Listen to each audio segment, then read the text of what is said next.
बच्चों, कक्षा 10 की विज्ञान विषय की ऑनलाइन क्लासेस में आपका स्वागत है। मैं कल्पना अग्रवाल राजकीय बालिका इंटर कॉलेज महोबा से विज्ञान विषय की शिक्षिका हूँ।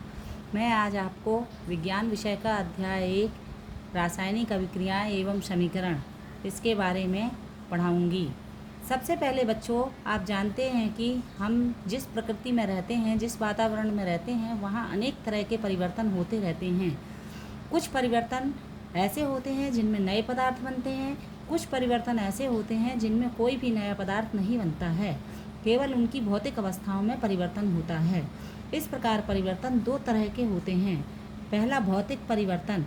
भौतिक परिवर्तन ऐसा परिवर्तन है जिसमें केवल पदार्थ की भौतिक अवस्था में परिवर्तन होता है, उनमें कोई नया पदार्थ नहीं बनता है, अर्थात कोई नया रसायन नहीं बनता है और उनके रासायनिक गुणों में कोई परिवर्तन नहीं होता है। उदाहरण के लिए बर्फ़ का गलना, यानी बर्फ़ जब पिघलती है तो वह ठोस अवस्था से केवल द्रव अवस्था में आ जाती है, लेकिन उसमें कोई नया पदार्थ नहीं बनता, ना ही उसके रासायनिक गुणों में परिवर्तन होता है। जल का जमना। जल जब जमता है तो वह बर्फ़ के रूप में बन जाता है, यानी जल द्रव अवस्था ठोस अवस्था में परिवर्तित हो जाती है। जल का वाष्पीकरण, यानी जल का वाष्प में बदलना। जल को जब उबाला जाता है तो वाष्प में बदलने लगता है और उसकी वाष्प बनने लगती है। इन तीनों प्रक्रियाओं में केवल पदार्थ के भौतिक गुणों में बच्चों कुछ परिवर्तन ऐसे होते हैं जो रासायनिक रूप से गुणों में परिवर्तन कर देते हैं। इन परिवर्तनों को हम रासायनिक परिवर्तन कहते हैं। रासायनिक परिवर्तन में पदार्थों के रासायनिक संगठन एवं गुणों में परिवर्तन हो जाता है। ऐसे परिवर्तन रासायनिक परिवर्तन कहलाते हैं, जैसे दूध का फटना या दूध से दही का बनना। दूध से दही बन जाता है तो पुनः हम उसको दही से दूध नहीं बना सकते हैं, क्योंकि दूध के रासायनिक गुणों में परिवर्तन होने से ही वह दही बन जाता है। जंग का लगना। लोहे के पदार्थों में जब जंग लग जाती है तो वह उसकी धातु का क्षय होने लगता है। इसी प्रकार कागज़ का जलना।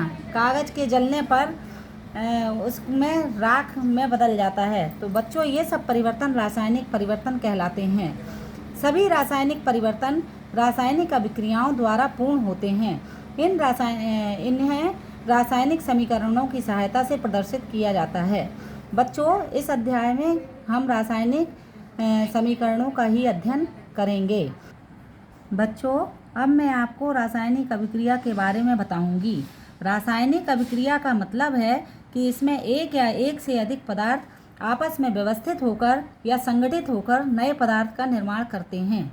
इस अभिक्रिया को रासायनिक अभिक्रिया कहते हैं। माने इनमें क्या है कि जो पदार्थ क्रिया में भाग लेते हैं उन पदार्थों को अभिकारक, और जो पदार्थ क्रिया के बाद बनते हैं उन्हें हम उत्पाद कहते हैं। जैसे मैग्नीशियम धातु को वायु में जलाने पर मैग्नीशियम ऑक्साइड का सफ़ेद चूर्ण प्राप्त होता है।